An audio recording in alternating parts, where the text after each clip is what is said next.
राहुल जी, दुर्गापुर से।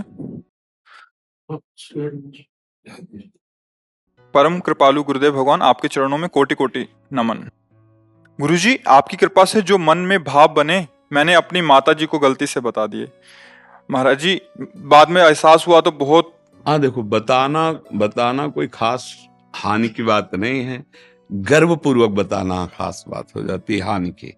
जैसे हमें कोई बात आपको सपोर्ट करनी है, आप कह रहे हो बहुत दुख में है, तो हम कहते देखो भाई हमारी किडनी खराब है, भारी से भारी कष्ट, एक पैसा नहीं था, भोजन नहीं था, कोई देखने वाला नहीं था, उस कष्ट की स्थिति में भी ऐसा। तो ये हम अहंकार जनित नहीं कह रहे। देखो इस दुख में भी भजन हो सकता है, इस दुख में भी आनंद से जिया जा सकता है।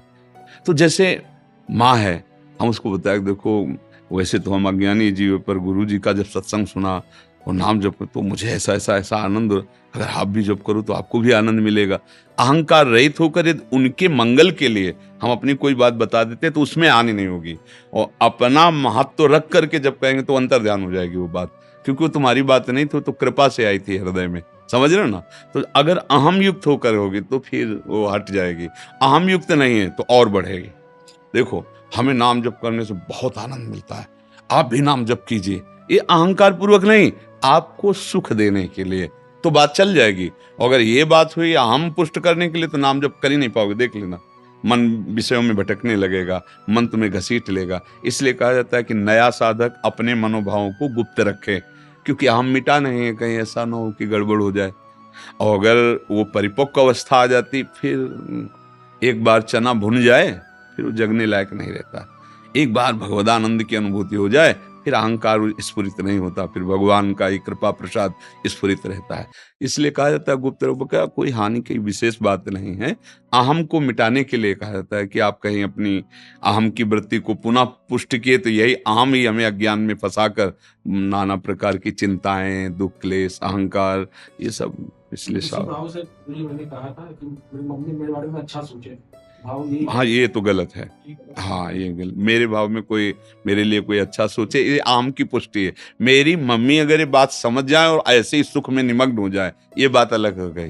हाँ जहाँ अपने प्रति, हाँ तो ये बड़ी अभी कृपा है जो आप अपनी बात को समझ रहे हो, अपनी गलती को, ये आध्यात्मिक सूक्ष्मता है। हाँ भगवान से प्रार्थना करो, धीरे धीरे अहम गलित हो जाएगा।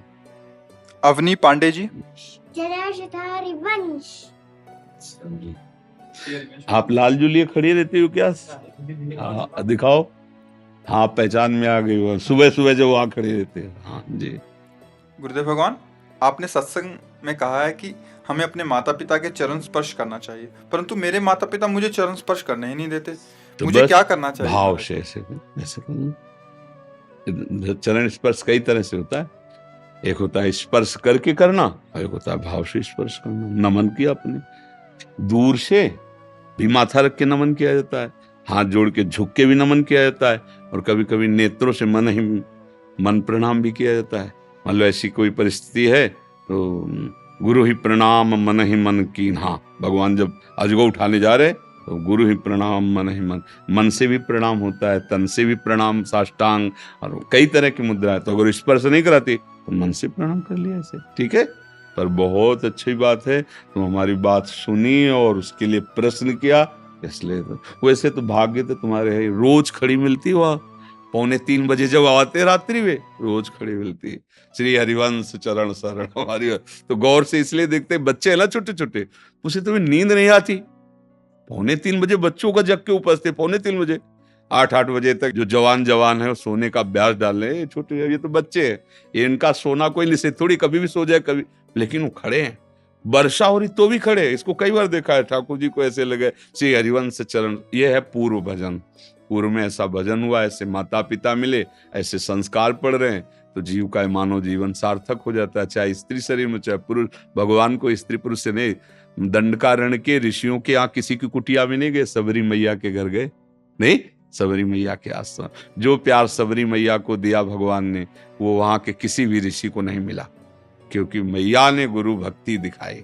जो गुरु भक्ति, गुरु वचन, तो भगवान बिक गए। सब वहां सबरी का अनादर करते थे, छू न जाए ऐसा वैसा। भगवान ने सबको एक तरफ कर दिया, मैया के पास बैठकर उनके बेर पाए। यही भगवान की कृपालुता, यही महानता देखकर अपने सबके मन में उत्साह आता है कि मेरे ऊपर भी कृपा हो जाएगी। नहीं नहीं तो कहाँ उनके, कहाँ भगवान और कहाँ हम उनके लायक कहाँ।